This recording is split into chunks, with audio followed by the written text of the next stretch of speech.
All right, do-it-yourselfers, I've been in the middle of a remodeling project I'm calling From Blue to New. You can check out the small series of videos that I've been putting out on that. In one of my recent videos, we removed a 41-year-old exhaust fan, and today we're replacing that exhaust fan with this one right here. Now, this has a heater, exhaust fan, and light built into it. So it can be hooked up 3 different ways. There could be a devoted switch to the light, heater, and fan. You could also install a 3-way switch, wire everything to one switch. Fortunately, the property is not hooking up any of the heaters on any of these remodels, but we could hook it up easily because we just now got done removing a wall mount heater. That heater is on the right side of the wall whenever you enter the restroom, so the wiring harness for that heater is running directly overhead. All we'd have to do is put in a switch that's devoted to that heater and then splice the wires in the middle and wire it in up top at the exhaust fan. Basically want me to put in this new fan and just not hook up the heater, but hook up the light to the fan motor itself, so when you flip the switch, the exhaust fan and the light come on at one time. But if I'm gonna do all that, I'm gonna take the heater out entirely. I like to take these out and save them because you never know whenever you're gonna get exhaust fan failure, and we can convert this fan into an exhaust fan by simply taking the motor out of one, putting it in the other. Now, if you look closely, there is a fiberglass or a ceramic string that is intentionally woven through the metal heating coils. It's supposed to prevent them from deforming, sagging, and touching each other whenever it gets extremely hot. If the heater's working fine, there's no need to remove these, but if you was to see this string burning or smoking, melting, something like that, you definitely need to remove it, because it means the fan is failing. It's not producing enough air to blow over top of the coils, causing the unit to overheat and become a fire hazard. I got these labeled over here for anybody in the future. It is stamped into the steel itself, but it's easier if you can see it when you're dealing with it. Fan, light, heat. All the model number and all that kind of stuff's over here. Comes with your adapter and everything, which we're going to hook into the exhaust vent. To get into this and get this thing installed, we're going to go ahead and take this wiring harness and get this thing unplugged. Take your little mini screwdriver, pull it back on it like so, and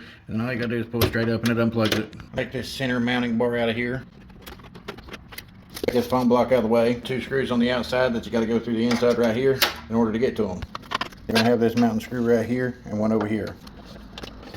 Pick it up and boom, it's out of there. All you got left is your exhaust fan and plenty of room to work. Screws back in case you ever need them. Now I'm gonna go ahead and pull this thing off here. It just slides right out, goes in right here. But you know it's the bottom, wrote it on there. I'm going to unplug this wire and harness. I'm going to remove the fan. And the only reason I'm doing that is so that I can hold this box up to the ceiling, get everything measured and installed the way I want it, and then reinstall the fan and plug it up. Pull back on the clip, unhook it, then remove the 2 screws. And then the 3rd screw is going to be right back here in the back. Now we'll go ahead and hoist this up out of here. Gotta go ahead and hoist this up out of here, get it out of the way. Now you got a nice lightweight box you can hold up to the ceiling and get everything where you need it at. Then you need to determine where you're going to put your wiring harness in at, to the side or on top. Get you some kind of screwdriver or something, stick it inside the hole, and knock out your knockout. Take out our screw and get these hooked up to the wires.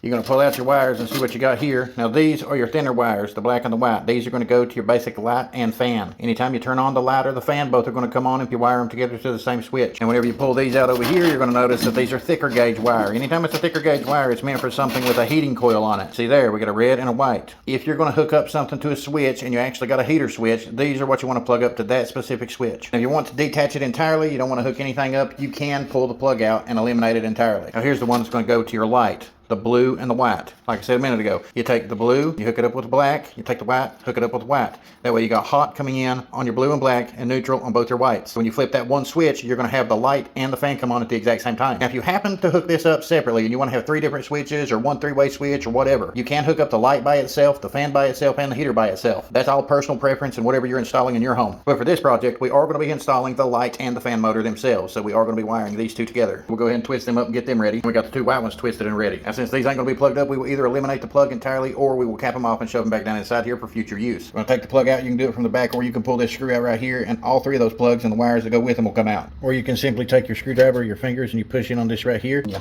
push it out of there. Now it's effectively been eliminated. Take our plate, get it wired up to the wiring harness that goes into this. Now here's where that wall mounted heater was at, and I'm going to climb up on the ladder and pull the wiring harness out of there, but this is where I said we could hook into it at and put in a switch if we really wanted to. Now right there's the wire that we're getting ready to pull out of the wall here and go ahead and disconnect it. We're going to snip it right where we're standing at and hang it overhead. That way if anybody needs to tap into it in the future, it'll be there. The odds of somebody discovering the wire in behind the wall, discovering that it's disconnected, to be able to utilize it in the future is slim to none. I do want to note something else that I discovered with this exhaust vent. As you can see right here, it goes down under the beams. You would assume it goes outside, right? Well, if you look over there, it ties into where the range hood is. And I've looked all over the place on this. This pipe runs from the exhaust vent to the range hood, from the range hood to the exhaust vent. It has no outside access point, which is crazy. Basically, if you're sitting in the bathroom taking a number 2, you got your exhaust vent going, you're frying some burgers overhead, it's taking all those fumes and it's putting it right over top of your burgers on the stove. At least if you're in there cooking and you got that range hood going, you'll be able to smell it in the bathroom. It'll make you hungry while you're sitting there cleaning out your tank. But we will be installing a brand new ductless range hood, so we are going to be eliminating that vent entirely. So they can either let us pipe this thing to where it goes to the outside, or they can let it vent overhead in the ceiling. But I've already pulled this cable out, so we're going to take our channel lock cable cutters and snip it overhead. At least that gives me a few extra feet of cable to use if I need it. And these are the channel lock 911s. I've had them for a long time now. Let's see how they do.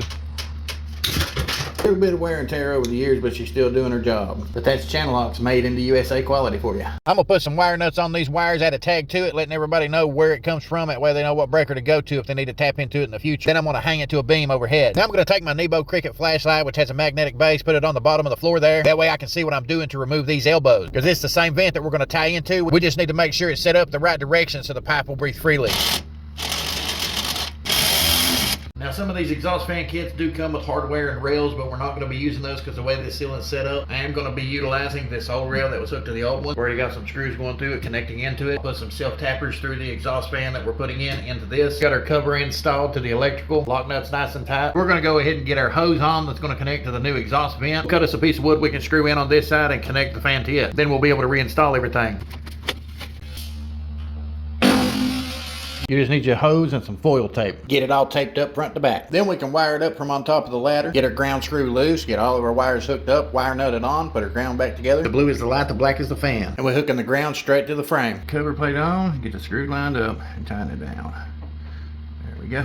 I need to just set it up in here, hook up the vent to it, which locks in place right there. Gear it to the right rail, add another one over here. Get your exhaust vent hooked up right there. Now I'm going to set the whole thing up in here. I'm going to line the wood up on one side of it, get some screws started by hand, run them in a little bit. That way I know I got them right where I want them before I grab my impact and run them the rest of the way in. Afterwards, we'll focus on running some screws through the other side and anchoring it down. Also need to anchor in some screws through the wood that you secured to it. If you have to, drop some blocks of wood in behind there, measure everything, drop the blocks of wood, screw it through here, and then take this, screw it through right there. Now let's go ahead and get our motor put back in, the lighting hardware installed, and the cover on. All right, I had my exhaust fan here. I thought I was recording. Basically, I pulled my exhaust fan down. I took my screwdriver here and put it on the screw that goes into the back side, and it helped guide it into place, and I started screwing it into the hole. As soon as that was done, I plugged up my wiring harness here to make sure that it was going to fit, and then I screwed this screw in here. Now we got one more to go.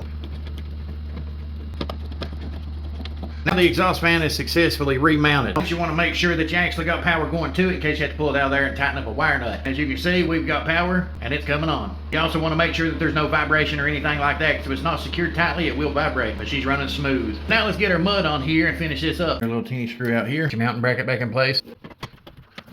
Screw back in. Now I got my wood installed where I needed that. I'm gonna go cut my sheetrock. Take you some wood and put on your ladder right there. You got yourself an instant shelf. It's meant to where it can go right there underneath the step and be level. It's not like that the rest of the way down, but it's absolutely perfect for working with stuff like this. Got my sheetrock in, added my mud, let it dry, took my sponge and my sanding sponge to it. Got everything nice and smooth. Now I just got to hit it with a paint roller, and then I'll be ready to install the cover and hardware, which means plugging up the wiring harness that goes to the light bulb socket, adding one screw to the center of it, running that screw in place, installing your bulb, testing it out, making sure everything works. Now all I got to do is add the lens cover to it, and then we'll move on to the next project. Pop that clutch, subscribe, and follow along for more.